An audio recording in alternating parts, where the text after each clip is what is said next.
The morning dawned with Chen Jianghao and his ragged men hammering at the massive steel plate that sealed Zhang Yi's 24th floor refuge. Their tools were nothing more than raw manpower, and the 20-centimeter alloy steel barrier proved an immovable wall. Exhaustion set in as the cold gnawed at their muscles, hunger gnawed at their stomachs, and the thought of cannibalism flickered like a dying flame in their minds. Sun Jichao, already crippled by a rust-stained ulcer on his arm, screamed curses at Zhang Yi, his voice cracking with the realization that without antibiotics his wound would only fester to death.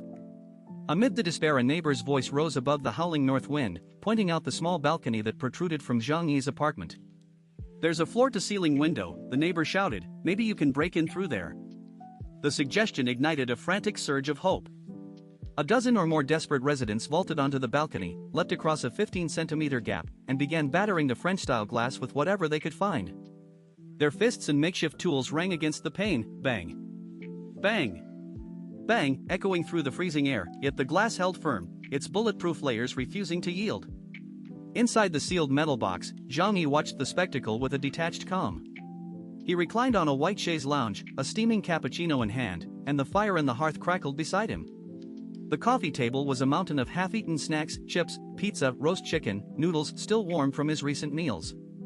As the crowd's shouts grew louder, he remarked dryly, "Who says glass is necessarily more fragile than metal?" and, with a faint smile, reached into his subdimensional storage to pull out braised pork knuckle, candied bananas, assorted snacks, and a block of pure cocoa butter chocolate, offering no aid to the starving mob outside. The assault on the balcony ended in futility. The bulletproof glass, thicker than any civilian window and comparable to the armor on heads of state, showed no cracks despite hours of relentless pounding. The crowd's faces, pale and contorted, resembled the very zombies they imagined, their desperation turning to hopelessness as the cold wind bit deeper. Zhang Yi, still insulated by his sealed steel walls, continued to listen to the deafening music in the noise-canceling field he had activated, while the outside world sank further into a bleak, frozen despair. The residents left to confront the stark reality that no entry could breach the impenetrable box. On a freezing night high above the city, a desperate crowd gathers on the frosted balcony of a 24th floor building, braving biting wind and heavy snow. They take turns every 10 minutes hammering at the glass, cursing Zhang Yi for his comfort inside while envy drives them to keep at it, though their blows only leave shallow scratches. Inside, Zhang Yi reclines with a coffee, notices a few of Chen Jianghao's underlings among the throng, and, with a cold smile, lights a bottle, hurling a homemade Molotov cocktail through the opening. The gasoline erupts into a fierce blaze that instantly ignites the down jackets and cotton trousers of the crowd, turning the cramped balcony into a furnace despite the snow. People scramble to roll on the icy ground, hoping the snow will douse the flames, while others frantically try to climb to the neighboring building, only to lose their footing and plunge from the height with deafening booms. Zhang Yi watches from his seat, raising a coffee cup in mock sympathy as a terrified man crashes through the glass, screaming for help. He dismisses the plea, calling the victim trash before the fire consumes him. On the adjacent balcony, a crowd of 60 to 70 onlookers watches in horror as another burning figure claws at the railing. A man on the opposite side repeatedly kicks him, even snapping off a finger, until the victim finally collapses, his agony echoing through the night. The inferno spreads, its heat lingering for more than 20 minutes, and within that span dozens perish, some leap from the 24th floor, others succumb to searing burns, while a few grimly linger to warm themselves against the fire's cruel embrace. When the flames finally sputter out, the survivors stare at the carnage, their numbers already thinned by 30 to 40 lost souls in futile attempts to breach Zhang Yi's impregnable residence. Despair turns to gnawing hunger. A woman, tears streaming, climbs onto the balcony, kneels before the glass, and begs for even a morsel of bread. Her plea triggers a cascade of sobbing, kowtowing figures, predominantly women, who crowd the balcony, each pleading for food as the night settles over a scene of starvation and shattered hope. Zhang Yi stood at his fortified window, a steaming bowl of noodles in hand, and addressed the desperate crowd below. "Please don't be like this, it breaks my heart to see you like this," he said, before taking a hearty slurp. He placed the half-eaten bowl on the French-style floor-to-ceiling window, a tantalizing sight for the residents who pressed their faces against the bulletproof glass as if they could taste the broth. With a cold smile, he announced a bounty. Anyone who could bring him the head of Chen Jianghao would earn a week's worth of noodles, every meal, and he broadcast the promise to the entire building's group chat, knowing the promise would inflame the already volatile situation. Below, the crowd's cries grew louder, their desperation turning into frantic attempts to smash the reinforced glass and the 20-centimeter steel walls that protected Zhang Yi's sanctuary.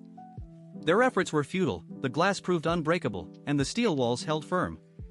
In the chaos, 30 to 40 bodies accumulated around Zhang Yi's apartment, a grim testament to the building's lethal stalemate. From the neighboring balcony, Chen Jianghao watched the unfolding drama, his brow furrowed as he contemplated his next move. Suddenly a sharp, needle-like pain shot through his back, and he sensed the crowd's gaze as something more than human, like they were looking at food. Startled, he raised his gun, only to be met with wary eyes, and he ordered his men to retreat, cursing the inability to breach the steel barrier and lamenting the loss of 2 more of his men. The failed assault left the residents exhausted, hungry, and demoralized. Their numbers dwindled as the bitter cold and relentless snow forced many to abandon the siege. In the aftermath, private messages flooded Zhang Yi's phone. The rich second-generation Su Hao, desperate for sustenance, offered his famous model girlfriend in exchange for food, sending a series of seductive photographs and pleading for a trade. Zhang Yi watched the video 5 times, sneered at the woman's arrogance, and closed the chat without a word, refusing to let a shameless traitor into his home. Other women sent messages of admiration, while most men fell silent, lacking any leverage to barter for food. The building's morale sank further. The few remaining residents could no longer mount a coordinated attack on the impenetrable defenses.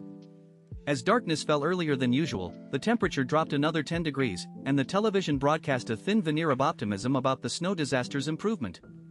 Zhang Yi found the news more entertaining than comedy sketches, his curiosity piqued by how the stations remained on air. He scrolled through the flood of messages, curses, pleas, and occasional gratitude, finding amusement in the residents' suffering.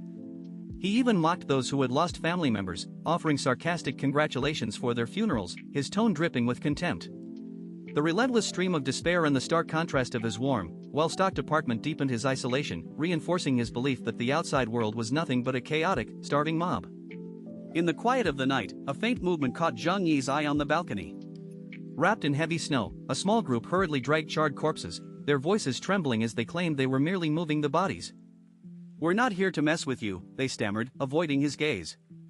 Zhang Yi's lips curled into a slight smile as he asked whether they were family members and suggested they could simply discard the corpses rather than bury them in his home. The strangers fell silent, unable to answer, and fled, leaving the charred remains to be taken away. Watching them depart, Zhang Yi waved a hand at the glass, remarking dryly on their ruthlessness, and settled back into his insulated refuge, the distant sounds of the building's collapse echoing faintly through the snow-laden night.